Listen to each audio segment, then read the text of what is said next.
Hello friends, आप सभी का मेरे चैनल में एक बार फिर से स्वागत है। दोस्तों, माता रानी हमें नवरात्रि के दिनों में अपना पूरा आशीर्वाद देती हैं और हम इन 9 दिनों में माता रानी को प्रसन्न करने के लिए बहुत से जतन करते हैं। नवरात्रि के 7वें दिन कालरात्रि माँ की पूजा की जाती है। नवरात्रि के सप्तमी तिथि को माँ कालरात्रि की पूजा अर्चना की जाती है। माता का स्वरूप अन्य देवियों के रूप से अत्यंत भयानक है, लेकिन यह देवी बहुत ही कृपालु और दयालु होती हैं। तंत्र शास्त्र में नवरात्रि के 7वें दिन के लिए रात के समय किए जाने वाले कुछ उपाय बताए गए हैं। तो आइए बताते हैं आपको नवरात्रि के 7वें दिन के उपायों के बारे में, जिनको करने से आपके जीवन की समस्याएं खत्म होंगी और आप पर माता रानी का आशीर्वाद भी बरसेगा। नवरात्रि के 7वें दिन माँ दुर्गा की 7वीं शक्ति माँ कालरात्रि की पूजा अर्चना की जाती है, क्योंकि इस रात तंत्र मंत्र और सिद्धि के लिए माँ कालरात्रि की पूजा अर्चना की जाती है। माँ दुर्गा के कालरात्रि स्वरूप को महायोगिनी और महायोगेश्वरी भी कहा जाता है। माता के इस स्वरूप का वर्णन अंधकार के भांति काला है, इसीलिए माँ दुर्गा की इस शक्ति को माँ कालरात्रि भी कहा जाता है।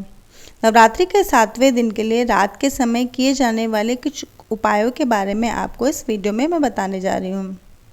इन उपायों को रात के समय करने से सभी नेगेटिव एनर्जियों का अंत हो जाता है और बल व आयु में वृद्धि होती है। साथ ही माता के आशीर्वाद से किस्मत के द्वार भी आपके लिए खुलने लगते हैं और कभी किसी चीज़ की कमी नहीं होती है। तो आइए बताते हैं आपको उन उपायों के बारे में। अगर आपके जीवन में धन दौलत की कमी हो रही है, तो आपको धन दौलत में वृद्धि के लिए माँ कालरात्रि की पूजा अर्चना रात के समय भी करनी चाहिए। रात के समय पूजा के दौरान 108 गुलदाउदी के फूलों से माला बनाएं, फिर माता को देवी को अर्पित करें। इसके बाद देवी के 32 नाम का जप करना लाभकारी रहेगा। रात के समय माता के नाम का 108 बार जप करने से माता का आशीर्वाद प्राप्त होता है और अपार सुख और समृद्धि में अच्छी वृद्धि होती है। नवरात्रि के सप्तमी तिथि में माता को प्रसन्न करने के लिए कुछ उपाय। नवरात्रि की सप्तमी तिथि के रात की जागने वाली पूजा को निशा पूजा कहा जाता है। इस पूजा में तांत्रिक माता का अनुसरण करते हैं और सिद्धियां प्राप्त करने के लिए पूजा अर्चना करते हैं। सामान्य लोग इस रात को माता का श्रृंगार पूजा करते हैं। श्रृंगार पूजा में माता को श्रृंगार के सामान के 2 सेट अर्पित किया जाता है। एक सेट को मंदिर में दान किया जाता है और दूसरे सेट को भक्त माता के प्रसाद के रूप में इस्तेमाल कर सकते हैं। अगर आपकी मनोकामना बहुत दिनों से कोई पूरी नहीं हो रही है, तो इस उपाय को करने से आपकी मनोकामना ज़रूर पूरी होगी। सप्तमी तिथि की रात माता कालरात्रि के बीज मंत्र ओम ह्रीं क्लीं चामुंडाय विच्चे नमः मंत्र का 1.25 लाख बार जप करना चाहिए। इसके बाद दुर्गा सप्तशती का पाठ करें और रात्रि जागरण करें। ऐसा करने से माता का विशेष कृपा प्राप्त होती है और सभी तरीके की अशुभ शक्तियों का अंत हो जाता है। 1.25 लाख बार मंत्र का जप करने से बीज मंत्र सिद्ध हो जाता है।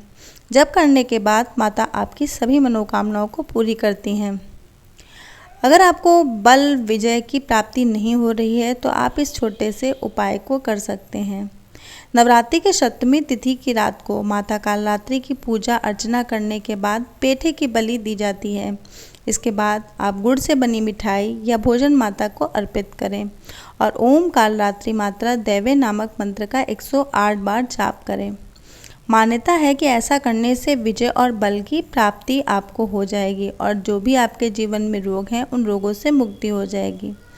अगर आप किसी कानूनी मामले में फंसे हुए हैं, तो इस रात या उपाय करने से आपको विजय अवश्य प्राप्त होगी, ऐसा मान्यता है। आपको जीवन में धन व सुख की वृद्धि करनी है, तो आपको उस नवरात्रि के 7वें दिन कौन सा उपाय करना है। नवरात्रि के 7वें दिन की रात को हवन दुर्गा सप्तशती का पाठ करना शुभ फलदायी माना जाता है। इस रात को लाल कंबन के आसन पर बैठकर माता कालरात्रि के मंत्रों का जाप करें और हवन करें। ऐसा करने से माता का आशीर्वाद प्राप्त होता है और सभी मनोकामनाएं भी पूरी होती हैं। घर व परिवार के सदस्यों पर अगर कोई बुरा साया है, तो वह दूर हो जाता है और धन बल आरोग्य और सुख में वृद्धि होती है। तो ये थे कालरात्रि के दिन यानी कि नवरात्रि के 7वें दिन के कुछ ऐसे उपाय, जिनको करने से आप माता रानी का आशीर्वाद प्राप्त कर सकते हैं और अपनी जीवन की समस्याओं से छुटकारा पा सकते हैं। तो ये वीडियो आपको कैसा लगा? अच्छा लगा हो तो चैनल को एक लाइक कीजिएगा, सब्सक्राइब कीजिएगा और इसी तरीके के नए-नए वीडियोस के लिए बने रहिएगा मेरे चैनल पर। फिर मिलते हैं किसी अच्छी सी वीडियो के साथ, अच्छी सी जानकारी के साथ। जय माता की दोस्तों।